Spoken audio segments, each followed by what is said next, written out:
pasur një po themi lajm mjaft të bushëm lidhur me kryetarin e Bashkisë së Gjirokastrës, zotin Flamur Golemi, ku ka pasur alodime mjaft të shumta lidhur me një infektim të mundshëm me një sëmundje, le të themi, ngjitse. Si e keni parë këto po themi informacione të mediave, të disa mediave, dhe më pas është bërë dhe reagimi dhe po themi mohimi i këtij lajmi, madje ka shkuar deri aty sa janë publikuar dhe analiza të zotit Golemi. Çfarë ka ndodhur realisht dhe pse duhet të shkohet deri këtu? Nuk kemi si ta dim. Nuk kemi nga ta dim. Sepse çështja thjesht personale, është për trupin e tyre, është për jetën e tyre. Këto janë ndërhyrje direkte në jetën e qytetarit. Dhe nëse është ashtu, shkaq ato mundësitë e hyrjes së infeksionit të sidës në trupin e njeriut janë nga më të ndryshmet. Qoftë nga ushqimet, qoftë nga mushkonjat, që është një shkak themelor për përhapjen e asaj sëmundje, shkak shumë kryesor, nga shumë gjëra. Dhe përse çfarë vlerë ka në shoqëri kjo? Ka për të sensibilizuar njerëzit, po, ruajuni qytetarët shqiptar, sepse si sida, si kanceri, si të gjitha sëmundjet e tjera, si diabeti, të njëjtën efekt kanë te njeriu, kanë vdekje në fund fare. Ruhuni o njerëz, dhe nuk është sida e atyre ajo që të shkakton rrezik për jetën, saç është diabeti, saç është kanceri, saç është mungesa e një shërbimi shëndetësor të kualifikuar, saç është vjedhja dhe grabitja e ilaçeve dhe shitja e ilaçeve skaduara nga farmacitë shqiptare, saç është monopolizimi i tregut farmaceutik në Shqipëri, janë shumë faktorë. Ajo është e fundit, që më thoni ju, para këtyre.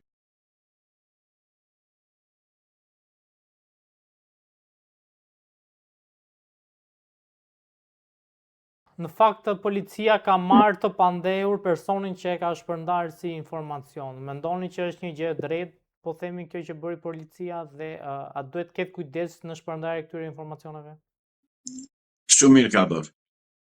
Ka dy rrugë. O do vërtetoj atë që ka thënë, o do shkojnë në burg.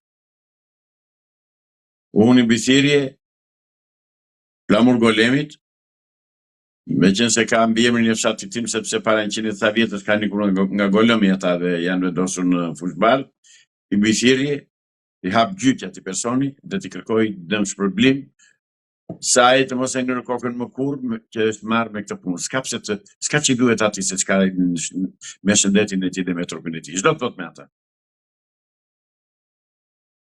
Zoti Islami, ka pasur një reagim të zotit Rama lidhur me ushqimet në Shqipëri, duke deklaruar që thertoret nuk janë në nivelin e duhur, pasi nuk pastrojnë ashtu siç duhet produktin që del nga këto thertore.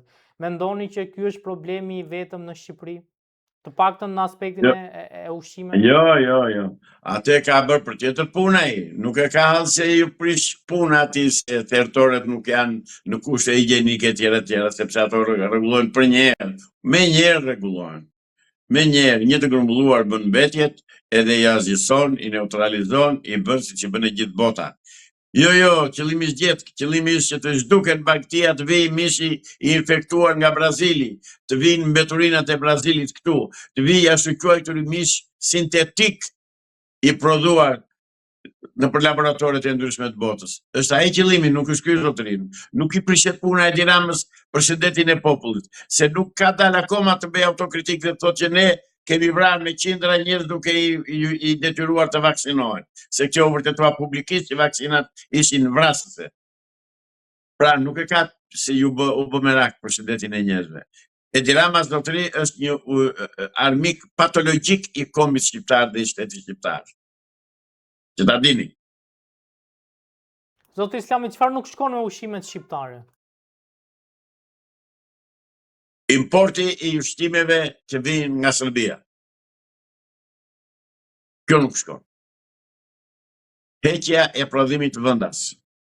Konkurimi kriminal që i bën pushteti e Tiranës prodhimit vendit për të favorizuar importin e drithërave dhe të ushqimeve të tjera sërbe.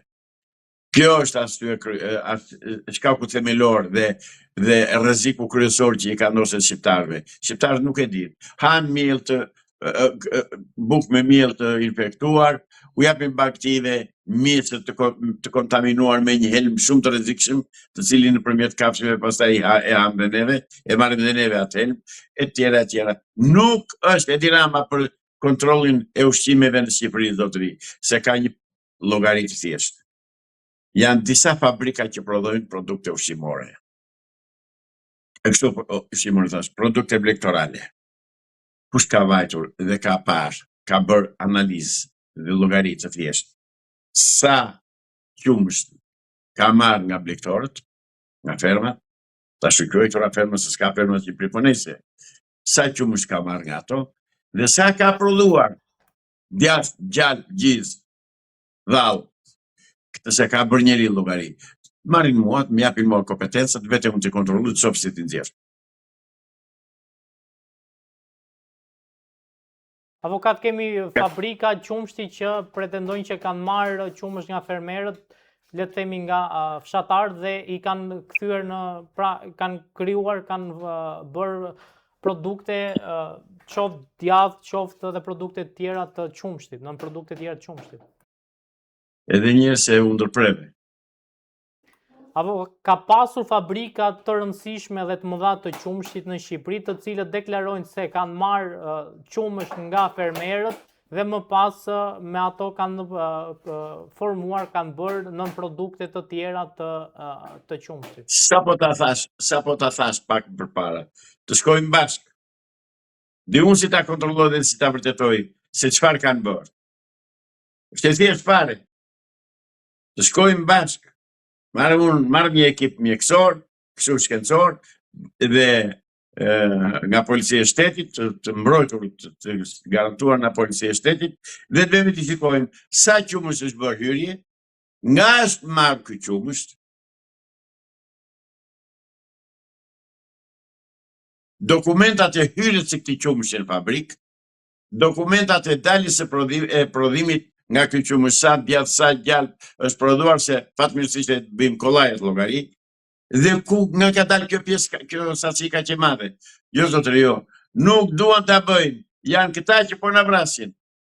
Është mashtrim, s'është nga prodhimi i qumshtit vendas. E keni gabim shumë.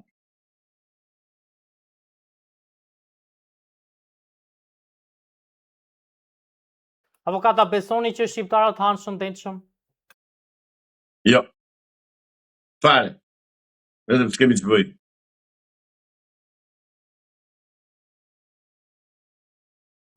Zoti Islami, ka pasur një deklaratë ditën e sotme të zotit Rama lidhur me paketën e maleve, ku ai është shprehur ndër të tjera që në momentin që ka një konflikt, le të themi, mes një fshatari që e ka tokën dhe një personi tjetër i cili ka deklaruar se është prona ime, ata pasi shkojnë në gjyq dhe momentin që ai mund ta humbë gjyqin, qeveria ja paguan atij të personit tokën. Pra, në të gjitha rastet, nëse dikush, le të themi, ta bëjmë më konkrete, vjen në një fshat dhe thotë që kjo toka është e imja dhe investon atje dhe pastaj del dikush tjetër dhe përmes gjyqit e fiton atë çështje, nuk i kthehet më toka, por shteti ja dëmshpërblen tokën atij që është toka pronarit vërtet.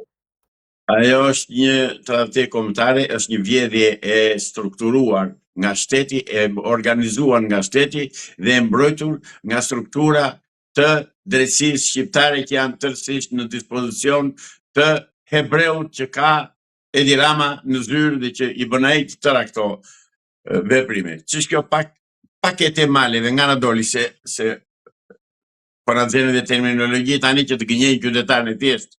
Ç'është kjo pakete maleve?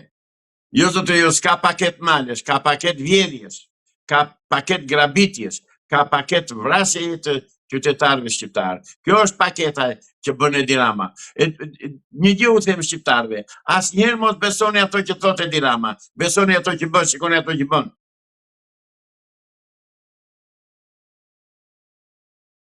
Pse, avokat, nuk është e nevojshme që malet të zhvillohen?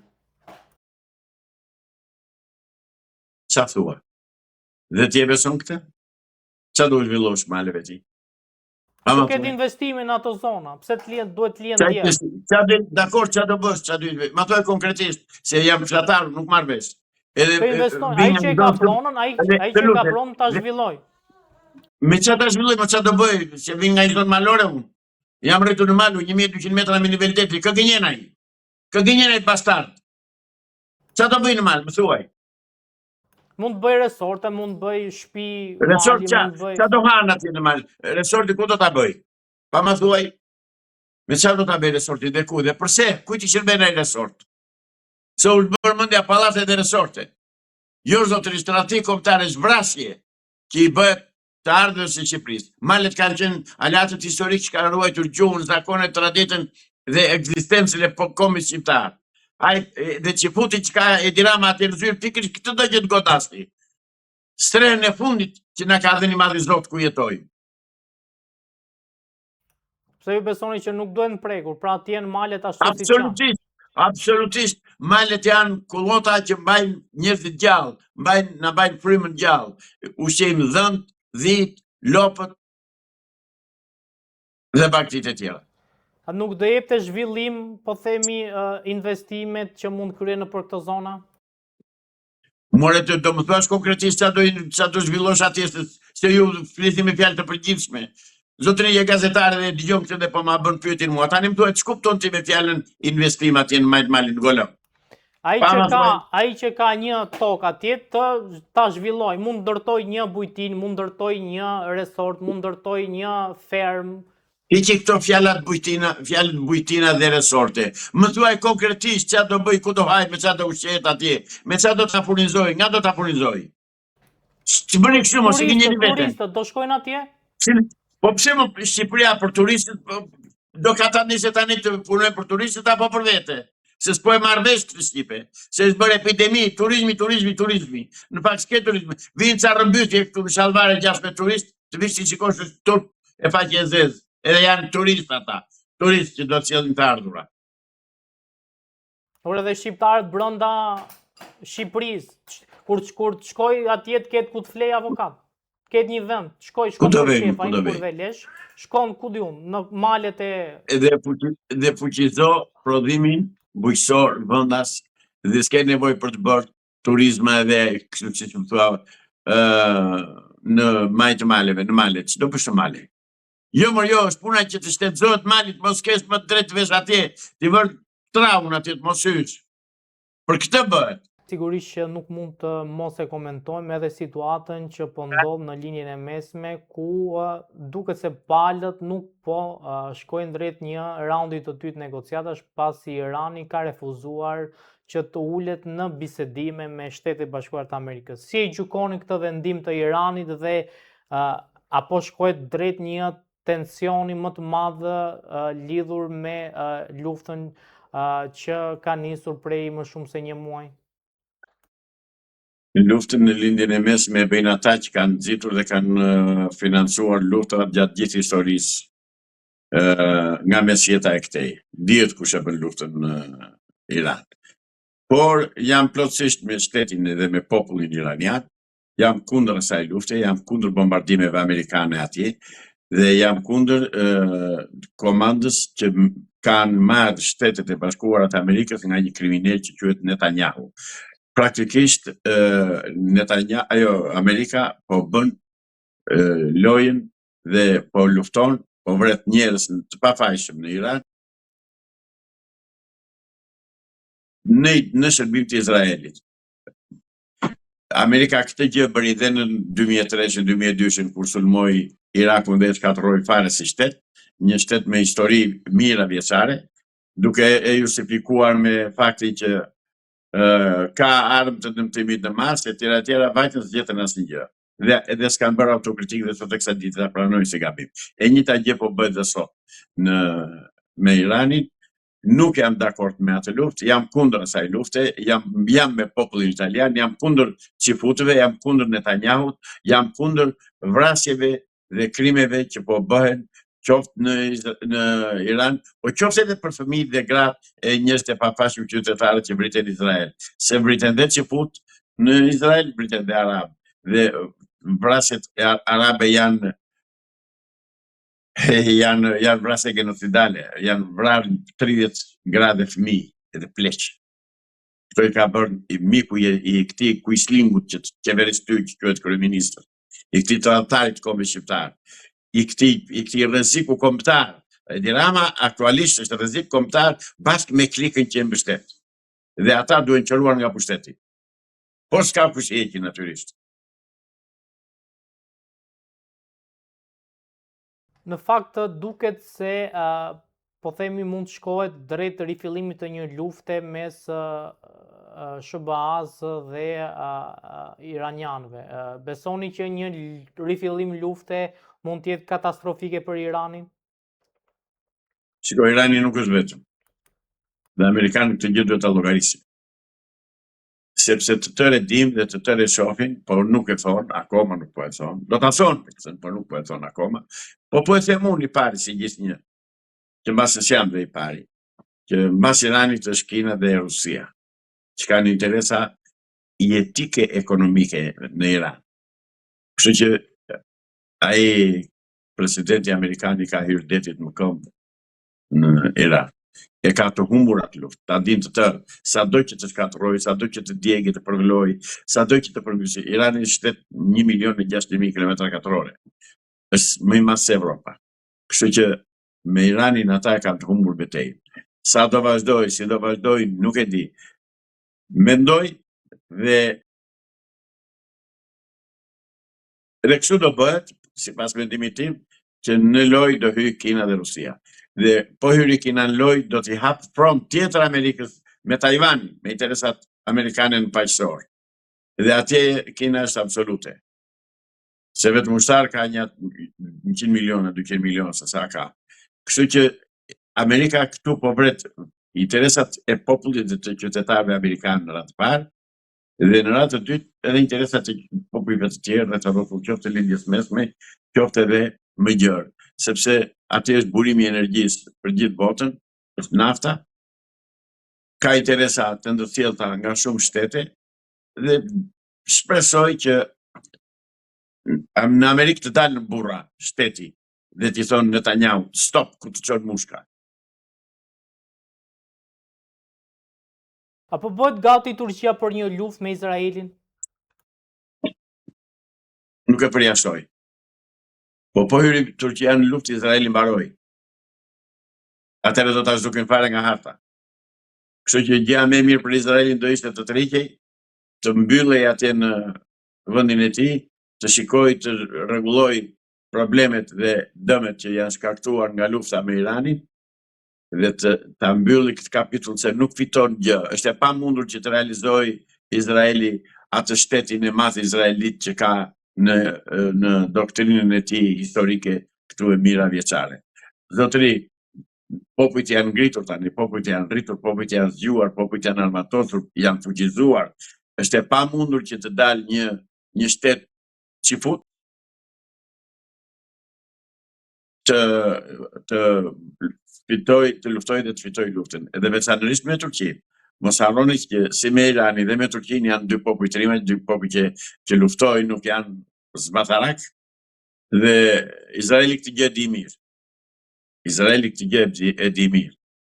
Po t'i vësh re,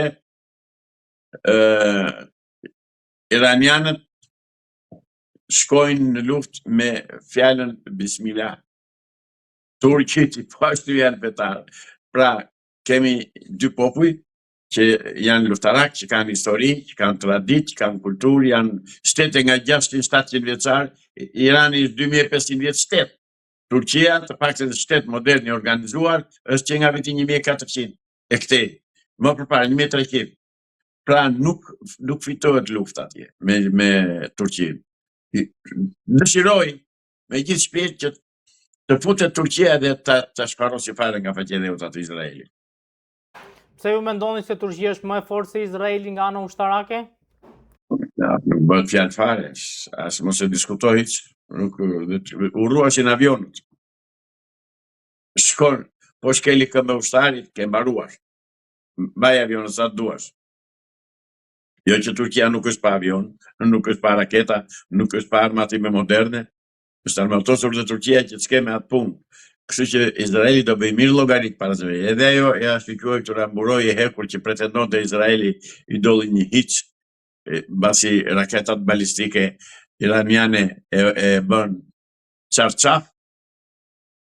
Kështu që Netanyahu duhet mendohet mirë. Duan t'i hapin problemet Turqisë me kurdët, që e vërteta është që ata janë një popullsi e madhe në të shpërndarë në shtetet të ndryshme, si puna e shqiptarëve që jemi të shpërndarë në Greqi, në Serbi, në Maqedoni, në Maltëzi, edhe ata ashtu janë të shpërndarë. Megjithatë, ata kanë të njëjtën kulturë, të njëjtën gjuhë, të njëjtat zakone, nuk ngjajnë me ne shqiptarët. Nuk bëhet nuk vjen një barazimi. Por dëshiroj që të grecin me Turqinë që të marrin fundin e merituar që futet. Zoti Islami, a mund futet në luftë Shtetet e Bashkuara të Amerikës kundër Turqisë dhe të bëjnë me Izraelin, dhe nëse futet dhe SBA-ja kundër Turqisë, çfarë ndodh? Nuk futet SBA-ja kundër Turqisë në asnjë rast. Është vetë vrasje për Amerikën pastaj. Nuk futet, nuk ndodh. Nuk mund të ndodh. Pse nuk ndodh momentin që SBA-ja dhe Izraeli janë aleat të pandar? Nuk janë Shtetet e Bashkuara dhe Izraeli aleat të pandar. Janë Rothschildët dhe Izraeli aleat që komandojnë dhe qeverinë amerikane, po do t'i vi fundi dhe kësaj aleanse dhe këtij dominimi që kanë Rothschildët në politikën amerikane, duke i dërguar djemt dhe burrat amerikanë miq për top për të vrarë për interesat të Netanyahu. Nuk ndodh ajo. Për mua është shqetësimi shumë i madh dhe unë kam një porosi shumë serioze dhe shumë të vendosur për familjet që kanë fëmijë. Do të lutem shumë, mos i lini fëmijët në asnjë rast. Po e theksoj, në asnjë rast mos i lini vetëm dhe pak që nën kontrollit tuaj direkt, kudo që t'jeni, në lulishte, në dyqan, kudo që t'jeni. Sepse i marrin fëmijët, u vën etër, pambuk me etër në gojë, me narkoz, do me thënë, dhe i grabisin dhe i qojnë atje ku duan ata. Që humbasin fëmijët dihet, vit për vit, në gjithë botën. Dhe edhe këtu humbasin fëmijët, por nuk publikohen. Prandaj, ju lutem shqiptarve që na shikojnë dhe na dëgjojnë këtu nëpërmjet ekranit tuaj, duke të falënderuar nxehtësisht për pyetjen që më bëre. Sepse është çështje me rëndësi të madhe kombëtare. Të kontrollojnë fëmijët, të kontrollojnë në rrugë, të jenë vigjilent, të mos i lënë vetëm dhe të mbrojnë, sepse u afrohen fëmijëve duke gënjur me kukulla, me lodra, me karamele, me çokolata, me drekë me të birë, dhe këta fëmijë i marrin, humbasin dhe nuk duken më gjikundi. Pra, kjo tregti, kjo gjuhje e fëmijëve, kjo gjuhëti e fëmijëve ka vite që po bëhet. Sidomos ka qenë e theksuar për fëmijët shqiptarë në Greqi.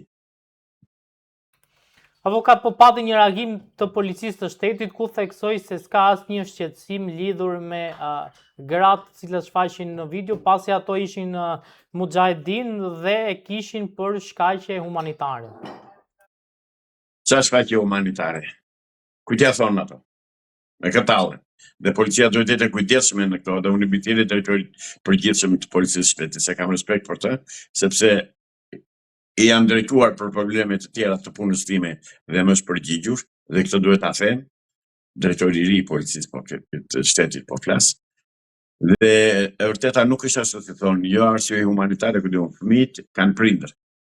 Dhe prindërit e fëmijëve duhet të kujdesen për çdo kohë, dhe janë ata që kujdesen për t'i larë, për t'i ndërruar, për t'i veshur, për t'i ushqyer, për t'i edukuar. Pra, nuk kanë ngelur që të vinë ata mujahedin të Iranit të na edukojnë fëmijët në vetë, të na ushqejnë, të na i veshin, të na i mbasin. Jo, ata duhet ikin nga Shqipëria, sepse ata janë një thik bas shpine në shtetin shqiptar, në popullin shqiptar dhe në popullsinë e vendit ku ata janë të dislokuar. Ata duhet ikin një orë më parë. Kush i ka sjell këtu ti marr me vete e ti çoj ku doj. Ku të duan ti çojnë ata që i sollën këtu. Se ata na e kanë bërë këtë krim, se ne jemi bërë një shtet shtëpi publike që mund të hyjë të dalë kush të doj, pa kontroll, me urdhra të tjetër kujt, me urdhra të atyre që nuk na duan, dhe kjo është fatkeqësi për shqiptarët që e pranojnë dhe nuk ndjen, e ka në gjumë, janë në letargji, nuk reagojnë, kjo është fatkeqësi. Po mjera të familje që humbasin fëmijët.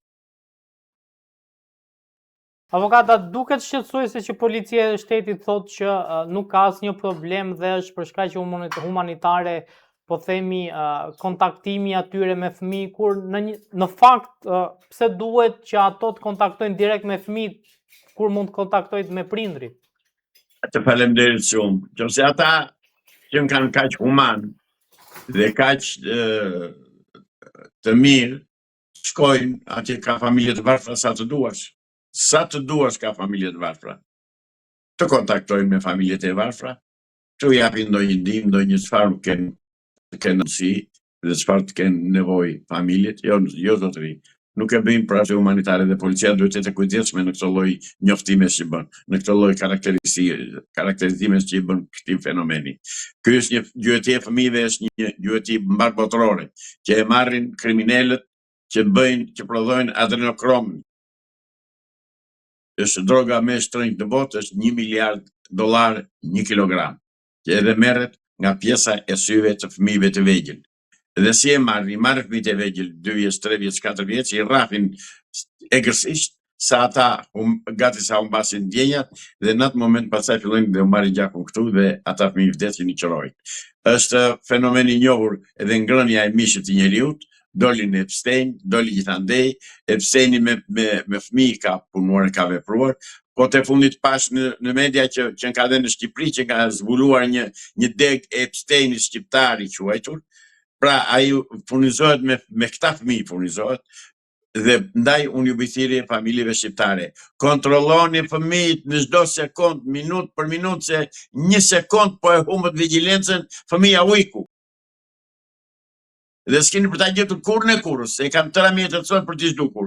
E merre fut në makinë, i fut narkozën në hund, e çon në anestezi, fëmija s'di fare ku është, nuk reagon, makina si kontrollon njeri, dhe kjo ndodh. Prandaj të kontrollojnë fëmijët, të kontrollojnë veturat që janë me xhamatzinj.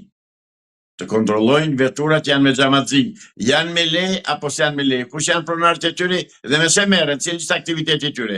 Kjo është detyrë e policisë, kjo është detyrë e shërbimit sekret kombëtar. Dhe shërbimi sekret kombëtar është i vonuar shumë që nuk merret me këtë kontroll dhe me këtë shërbim që shërbej atëut për të ruajtur fëmijët tanë. Se i marrin, jo vetëm kaq, po i marrin tani për të bërë homoseksual,